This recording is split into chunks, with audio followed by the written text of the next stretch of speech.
श्री स्वामी समर्थ. जय जय स्वामी समर्थ. हे स्वामी भक्तांनो, आपले या चॅनेलमध्ये खूप खूप स्वागत आहे.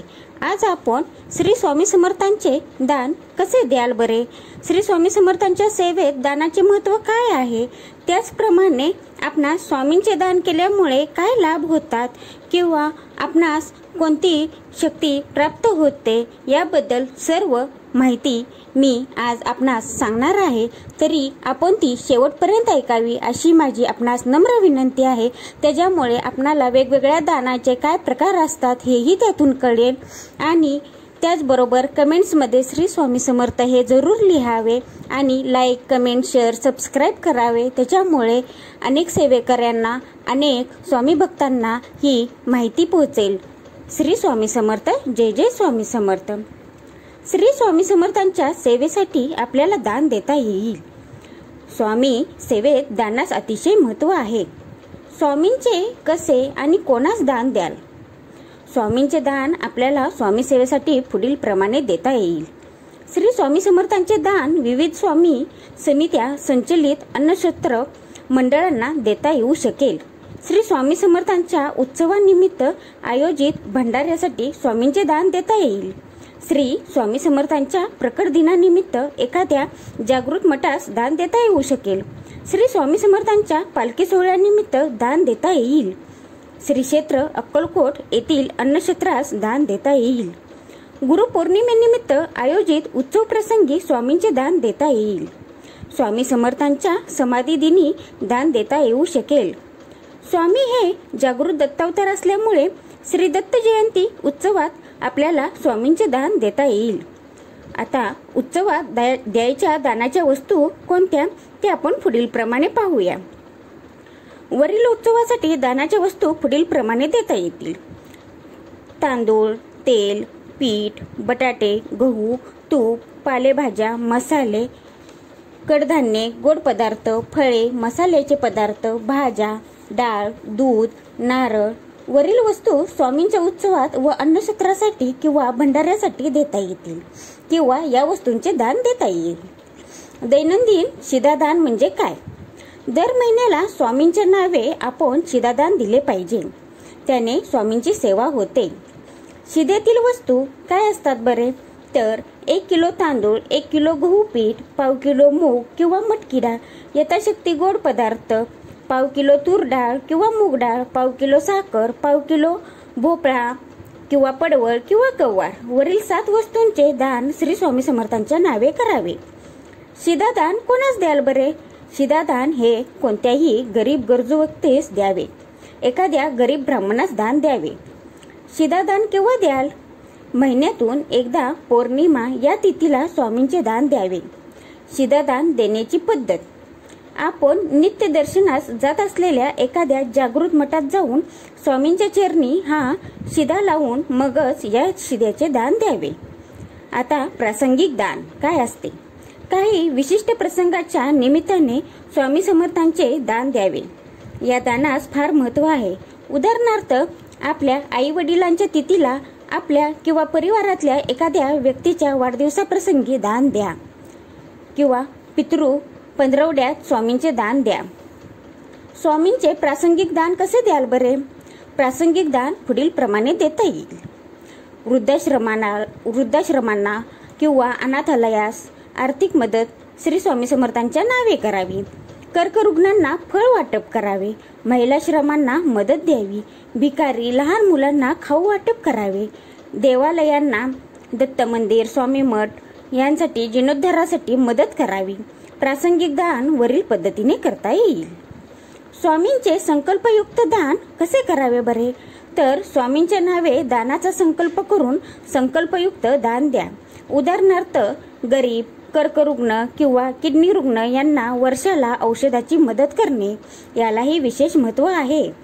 गरीब विद्यार्थ्यांना वर्षाला वह्या किंवा पुस्तके इत्यादी शैक्षणिक मदत स्वामी समर्थांच्या नावे दान म्हणून द्यावी. विद्यार्थ्यांच्या गरीब वसतिगृहास 1 वर्षातून एकदा मदत करावी. वरील पद्धतीने स्वामींचे संकल्पयुक्त दान देता येईल. श्री स्वामींचे नैमित्तिक दान कसे द्याल बरे? श्री स्वामींच्या नावे नैमित्तिक दान पुढील प्रमाणे देता येईल. म्हणजेच नोकरीत वरिष्ठ हुद्दा मिळाल्यास, पगारवाढ झाल्यास, परदेश गमनाची संधी आल्यास, परीक्षेत सुयश मिळाल्यास, विवाह सोहळा ठरल्यास, संतती झाल्यास, नवीन वास्तू झाल्यास, वरीलप्रमाणे मंगलमय घटना घडल्यास आपण स्वामींच्या नावे दान देऊ शकतो. हे दान पुण्यप्रद. हे दान गरिबांना किंवा संस्थांना किंवा धर्मदाय कामांना देता येईल. श्री स्वामी समर्थांच्या सेवेत दानाचे महत्त्व काय आहे ते आता आपण पाहूया. आपण श्री अक्कलकोट स्वामींना गुरु मानले आहे, त्यामुळे आपण स्वामींच्या नावे नित्य दानधर्म करणे अतिशय आवश्यक आहे. दत्त उपासनेत, स्वामी उपासनेत दानधर्माला फार महत्त्व आहे. स्वामींच्या सेवा उपासनेत दान सेवा अग्रगण्य आहे. स्वामींनी स्वतः गोरगरिबांना मदत केल्याची खूप उदाहरणे आपल्याला स्वामी चरित्रात बघायला मिळतील. स्वामींनी स्वतःला आपल्या भक्तांनी किंवा शिष्यांनी किंवा अनुयायांनी व उपासकांनी कणवाळू असावं, गरिबांना मदत करावी किंवा गरजू व्यक्तींना मदतीचा हात द्यावा असे वाटते. त्यामुळे श्री स्वामी समर्थांच्या उपासकांनी दानाचे महत्त्व लक्षात घेणं अतिशय आवश्यक आहे व त्याप्रमाणे दानधर्मही करणे अगत्याचे आहे. स्वामींचे दान असा शब्द प्रयोग का, तर आपण पाहूया. एरवी आपले सर्वांचे जीवन भौतिक सुखाच्या आहारी गेलेले आहे. आपण सर्व प्रकारची मौज मस्ती करत असतो, परंतु दान धर्म करायला मात्र कचरत असतो. दान म्हणले की अनेकांचे हात आकडता होतो. स्वामींचे दान असे म्हणले की आपण गुरु शिष्य संबंधामुळे बांधील होतो आणि दान करायला पुढे सरसावतो. स्वामींच्या योगे आपल्या हातून थोडेसे दान तरी होते, म्हणूनच येथे स्वामींचे दान असा शब्दप्रयोग केला आहे. शिधादान हा स्वामींच्या धार्मिक दानाचा भाग आला, परंतु या व्यतिरिक्त ही वर दिलेली विविध दाने स्वामींच्या भक्तांनी आपल्याला हवी तेवढी व यथाशक्ती असे दान आपल्या आर्थिक कुवतीनुसार करा. दान पुण्यप्रद व मोक्षदायी असते. दान धर्म हा पुण्यप्रद व व्यक्तीस मोक्ष प्राप्त करून देणारा असतो. स्वामींचे दान हे म्हणूनच महत्त्वपूर्ण आहे. स्वामी हे जागृत दत्तावतार आहेत व दत्तसेवेत माधुकरी मागणे व अन्नदान करणे या दोन गोष्टींना फारच महत्त्व आहे. हे सर्वप्रथम जाणून घेणे आवश्यक आहे. म्हणूनच स्वामींच्या कृपाप्रसादासाठी अन्नदान किंवा शिधादान किंवा भंडाऱ्यांना मदत करावी. गोरगरिबांना दान दिल्यास ते आशीर्वाद देतात. आशीर्वाद पुण्यसंचय खूपच मोठा असतो.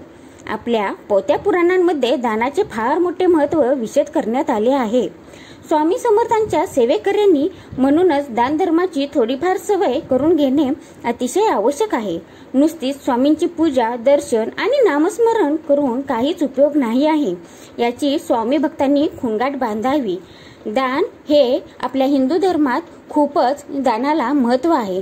तुम्ही अन्नदान करा, कपडे दान करा किंवा काहीही, फक्त नवीन वस्तू दान करा तुम्ही, त्याच्यामुळे आपल्या सेवेत भर पडते. स्वामी समर्थ हे दयाळू होते. स्वामी समर्थांचे व्यक्तित्व हे फणसासारखे होते, बाहेरून काटे आणि आतून मात्र गोड गऱ्यासारखे. स्वामींच्या संपूर्ण चरित्राचा अभ्यास केला असता आपल्या एक गोष्ट लक्षात येईल की पीडितांना, रंजलेल्या गांजलेल्यांना, दीनदुबळ्यांना व शरण आलेल्या कोणालाही स्वामी दयाळू अंतकरणाने मदत करत असत. कोणाला नोकरी, कोणाला शेती, कोणाला धन, तर कोणाला आत्मविश्वास स्वामींनी दिला. स्वामी समर्थ हे आपले खूप छान असे सांगत असत, संदेश सांगत असत, प्रेरणा देत असत, माहिती देत असत आणि काही गोष्टीही सांगत असत. तर आजची केलेली ही माहिती, सेवा मी श्री स्वामींचरणी अर्पण करते. आपणास आवडले असल्यास कमेंटमध्ये श्री स्वामी समर्थ हे जरूर लिहावे आणि त्याचबरोबर आपण नामस्मरण हे श्री स्वामी समर्थ यांचे नेहमी करावे, त्याच्यामुळे आपणा सर्वांचे कल्याण होईल. आजची केलेली सेवा श्री स्वामींचरणी मी रुजू करते आणि काय चुकलं असेल तर मला माफ करावे अशी मी स्वामींना विनंती करते. श्री स्वामी समर्थ. जय जय स्वामी समर्थ.